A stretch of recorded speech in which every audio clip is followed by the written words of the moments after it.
धर्मरक्षाया अवतार घेसे आपुले अपाळीचे भक्तजना अंबऋषीसाठी जन्म सोसले दृष्ट निर्गाळीले किती एक धन्य तुझ कृपा सिंधू मनतील आपुला तो बोल सहज करी अंबऋषीसाठी जन्म सोसले दृष्ट निर्गाळीले किती एक तुका म्हणे तो वर्णी दीपवाड होय नारायण दया सिंधू अंबऋषीसाठी जन्म सोसले दृष्ट निर्गाळीले किती एक विठ्ठल विठ्ठल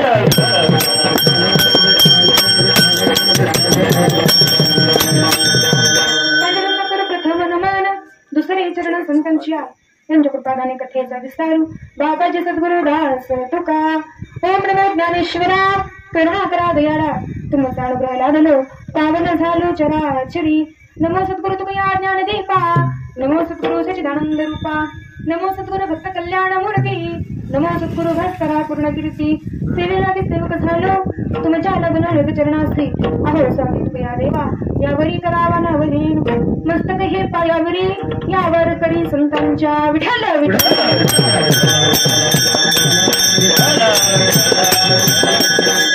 धर्मरक्षाया अवतार घेसे आपुले अपाळीचे भक्तजना अंबऋषीसाठी जन्म सोसले दृष्ट निर्गाळीने किती एक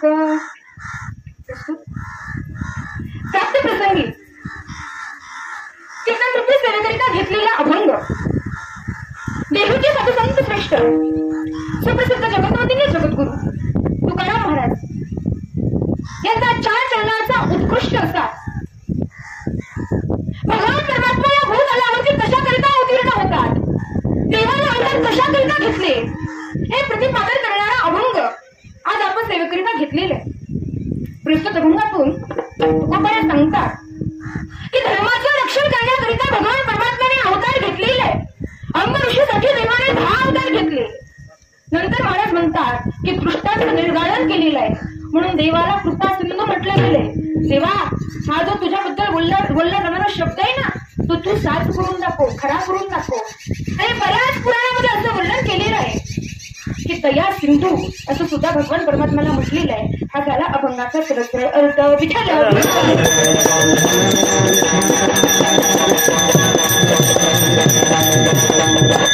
सेवेला प्रारंभ करण्यापूर्वी अल्पसा परिहार द्यायचा तो असा की आज या ठिकाणी श्रीरामनवमी निमित्त सुंदर असा ठेवलेला कीर्तन महोत्सव अत्यंत सुंदर नियोजन आयोजन या ठिकाणी केलेलं आहे. आपल्या लक्ष्मीनगर या ठिकाणी सर्वांच्या प्रेमानं अगदी मौली काकांनी फोन केला बेस्तरांनी सांगितलं तुम्हा सर्वांच्या प्रेमानं आज या ठिकाणी येण्याचा योग आला. फक्त बालक मोकळा बोले आणि परी मातेस आवडे या नियमाप्रमाणे तुम्ही सर्व भाविकांनी समजून घ्या. विठ्ठल विठ्ठल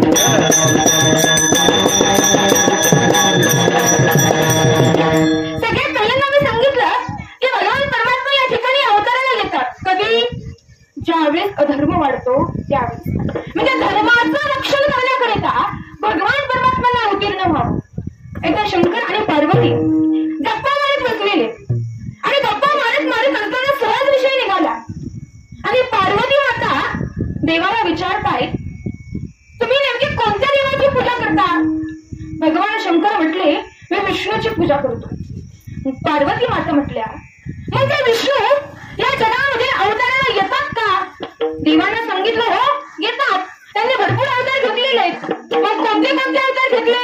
मत्स्य कच्चे वराह वामन नरसिंह परशुराम राम कृष्ण बौद्ध पर्यंत.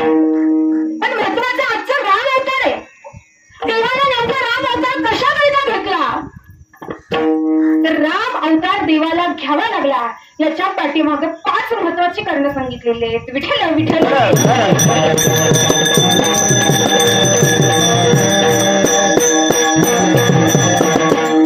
भगवान परमात्मा प्रभू रामचंद्रांनी राम हा अवतार का घेतला तर त्याच्या पाठीमागची 5 कारण आहेत. पहिलं कारण आहे ते म्हणजे जय विजय आणि संकादिक. झालं असं की जय विजय हे द्वारपाल होते आणि संकादिक देवाच्या दर्शनाकरिता गेलते. त्या सनत कुमारांना जय विजयाने अडवलं आणि सांगितलं तुम्ही आतमध्ये जाऊ शकत नाही. सनत कुमार म्हटले आम्हाला देवाचं दर्शन घ्यायचं आम्हाला आतमध्ये जायचंय. जय विजय म्हटले तुम्ही जाऊ शकत नाही देवाची आधी परमिशन काढून आणावी लागेल आणि तेव्हा तुम्हाला आतमध्ये जाता येईल. असं म्हटल्यानंतर सनत कुमारांना राग आला. सनत कुमार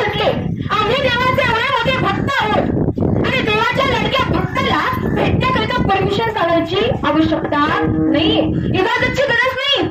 दोघांचा वाद सुरू झाला, पण काही झालं तरी जय विजय या संताधिकांना आतमध्ये जाऊ दे नव्हते. शेवटी सनत कुमारांना एवढा राग आला की सनत कुमारांनी शाप दिला. अरे राक्षस आहात तुम्ही, कोणाला शाप दिला? जय विजयला. देवापर्यंत बातमी पोहोचली. देव आले, सनत कुमारांना विनंती केली, तुम्ही दिलेला शाप पाठीमाघारी घ्या. त्यावेळेस संताधिकांनी सांगितलं, शाप पाठीमागून घेतो, पण जर या जय विजय या दोघांनी जर समजा देवाची भक्ती केली तर त्यांना 7 जन्मामध्ये मुक्ती मिळेल, आणि जर देवाशी वैरत्व पत्करलं तर 3 जन्मामध्ये मुक्ती मिळेल. तुम्हाला काय पाहिजे? जय विजयांना विचारलं. जय विजयांनी विचार केला, 7 जन्म दररोज हरिपाठ करायचं, काकडा करायचं, भजन करायचं, कीर्तन करायचं, नामस्मरण करायचं, या 7 जन्म करण्यापेक्षा 3 जन्म विरोध केलेला चांगला, असं कोणाला वाटलं? जय विजयांना वाटलं. देवा, आम्हाला विरोधी भक्ती मान्य आहे. देव म्हटले, तथास्तु. आणि सगळ्यात पहिल्यांदा जन्म राक्षसाच्या कुळातील म्हणजे हिरण्यक्ष, हिरण्यपुष्प, आणि यांना मारण्याकरिता देवाला नरसिंहाचा अवतार घ्यावा लागला. दुसऱ्या राक्षसाच्या कुळातील जन्म जय विजय यांचा झाला, तो म्हणजे रावण आणि कुंभकर्ण. यांना मारण्याकरता प्रभू रामचंद्रांना अवतार घ्यावा लागला. आणि तिसरा जन्म राक्षसाच्या कुळातील तो म्हणजे शिशुपाल, दंतवक्र शिशुपाल, आणि यांना मारण्याकरिता भगवान परमात्म्याला श्रीकृष्णाचा अवतार घ्यावा लागला. त्यातील दुसरा अवतार म्हणजे कोणता अवतार? राम अवतार. तो राम अवतार देवाला घ्यावा लागला, कारण जय विजय यांना राक्षसाच्या कुळातील कोणता जन्म भेटलेला? रावणाचा आणि कुंभकर्णाचा. आणि यांना मारण्याकरिता, यांचा उद्धार करण्याकरिता प्रभू रामचंद्रांना या भूतलावरती अवताराला यावं लागलं. विठ्ठल विठ्ठल.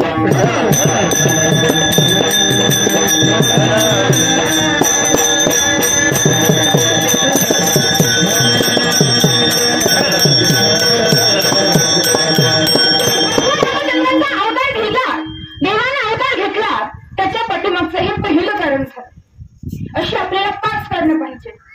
दुसरं कारण काय आहे? नेमका देवाने अवतार का घेतला? तर याच्या पाठीमागं दुसरं कारण सांगितलं जातं, ते म्हणजे वृंदा आणि जालिंदराचं.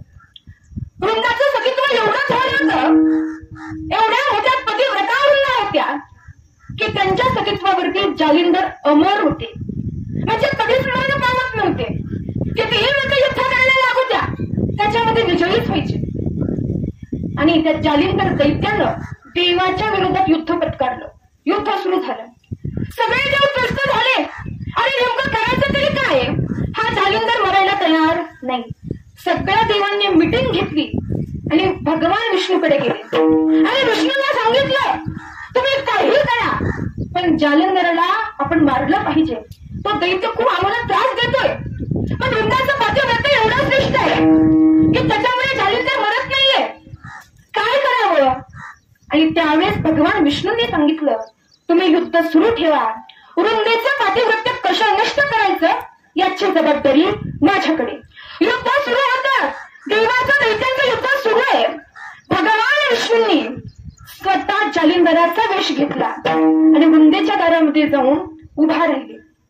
वृंदाने पाहिलं, वृंदाला माहित नव्हतं की भगवान विष्णू जालिंदराचा वेश घेऊन आले. वृंदाला वाटलं, माझे पती युद्धामध्ये विजय मिळवून आले.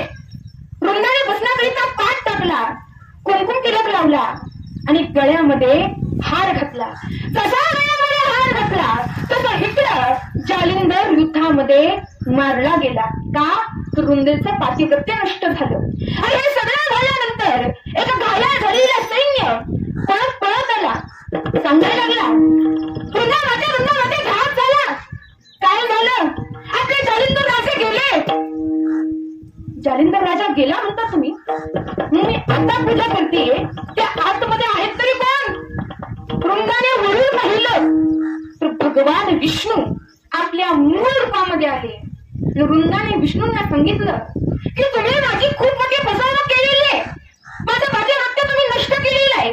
आणि त्यावेळेस वृंदाने भगवान विष्णूंना शाप दिला की मी तुम्हाला शाप देते, माझ्या पतीच्या अनुपस्थितीमध्ये तुम्ही माझ्याकडून सेवा करून घेतली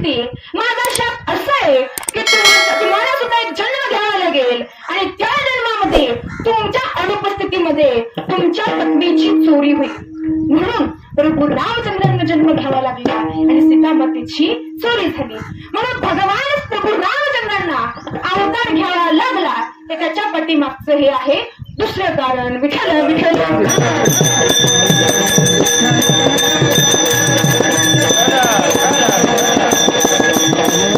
आता भगवान प्रभू रामचंद्रांनी या ठिकाणी अवतार घेतला.